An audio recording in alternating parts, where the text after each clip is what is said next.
I'm going to show you how to use AI to work on your speaking skills in whatever language you're trying to learn. No, it's not about having a conversation with AI. You can go do that if you want. I really, really, really don't recommend you do that. And if you want to try that, please use ChatGPT at least. Do not get the thing you get from the ads. Makes you fluent or whatever. Go watch my video on that. It's awfully bad, so don't do that. So how can you use AI to work on your speaking skills? Well, you should use language islands. I always tell you to use language islands, but writing your language islands is a lot of work, so people don't want to do it, and that's why they you improve your skills very slowly, your speaking skills. If you used language islands, you would improve your speaking skills much faster. So what I'm going to show you here is how to use AI to create language islands. Having a conversation with AI, waste of time. Using AI to create language islands, not as good. The final product, the final sentences won't be as good as your own sentences, but it'll be good enough.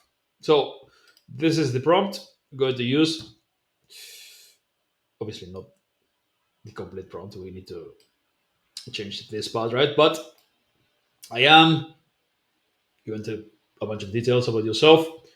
Ask me 100A, 1A2 level questions, pretending to be someone I just met. All in one list, no categories. Why A1, A2? That's beginner level. If you're struggling to speak, you should aim for that level of language in the sentences that you're learning, right?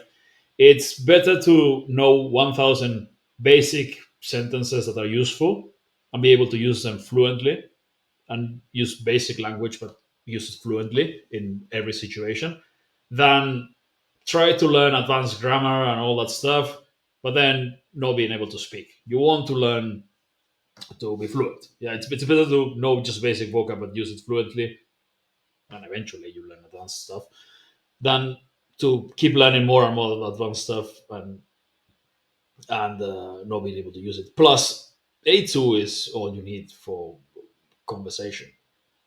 A2 includes, I don't know if it includes conditionals actually, but yeah, we don't usually use that many conditionals anyway, but present, future, past, that's enough, right? So A1, A2 is good. Then if you are at a much higher level, then this is not for you. And you should do other things. Anyway, let's say you are an American. I'm a 28-year-old American programmer working online and living in.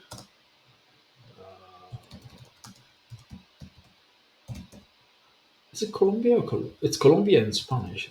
Zafayun. I don't know. Whatever.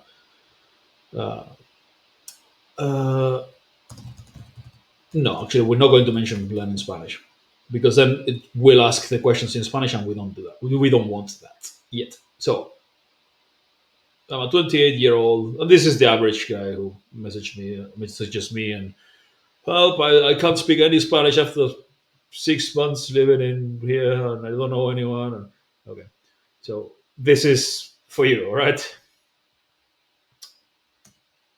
Let's go. And you get 100 A1, A2 questions.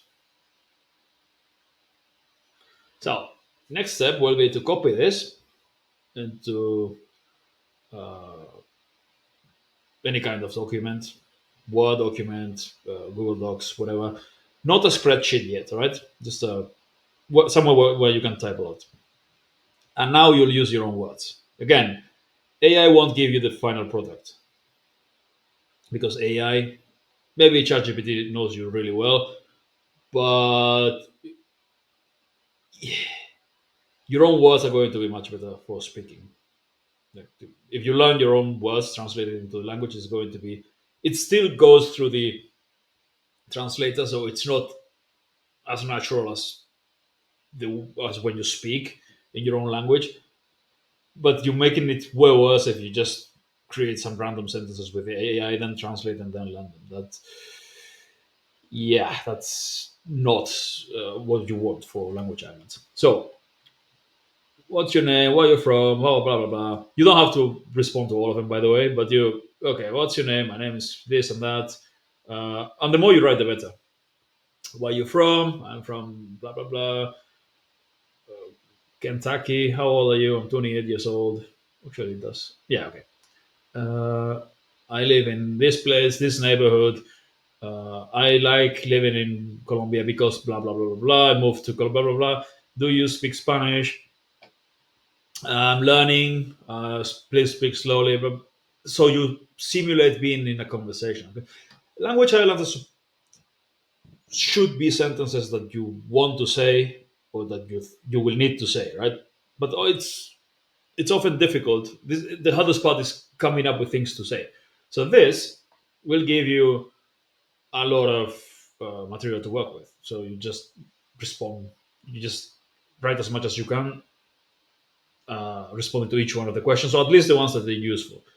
Do you like coffee? Yes, no. I like this kind of coffee. Do you like coffee? You don't just say yes. You say I love coffee. I drink a lot of coffee when I work. I like my coffee without sugar or milk, uh, and whatever. How do you usually like? Some of them are weird. Okay, but you take what you find useful and you respond. Do you go to the gym? Yes, and you talk a while for a while. But do you like reggaeton? Hell no. Maybe you love it. I don't know. Do you play a musical instrument? Do you like dancing? Yes, yes. Do you watch TV? No. But again, you don't say no. Like, I think that's a waste of time. You elaborate as much as you can for each one of the questions, right? And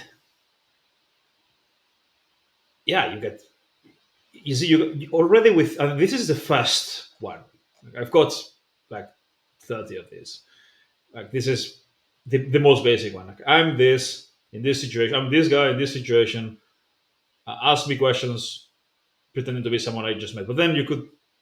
I've got loads of this prepared, and okay, I'm this, and that. Ask me all these questions in a professional environment, so it'll be completely different questions. Or I'm this guy in this place in the gym doing this and that with these people. Ask me, pretend to be the other person, and then you get completely different questions. So you can do this for every specific situation and conversation topic, and you get specific sentences, specific questions for that situation, right? Of that conversation. So then you prepare specifically for that. But this one is just good to get going. You answer all of these, and you are already able to. I mean, once you learn them, so then you have to do the usual thing. You prepare your language highlights. You've got your 100 questions, and you answer all of them. You should have several hundred sentences at the end of it. So it's 100 questions plus two, three, maybe even 500 sentences in total. Because if you elaborate your answers, you don't just say yes or no. You will get a lot of text here. So you then go to paste it on a spreadsheet, translate it, create the audio files, shadow it, memorize the vocab, do all of that then, right? And this is how you use AI effectively to improve your speaking in any language fast.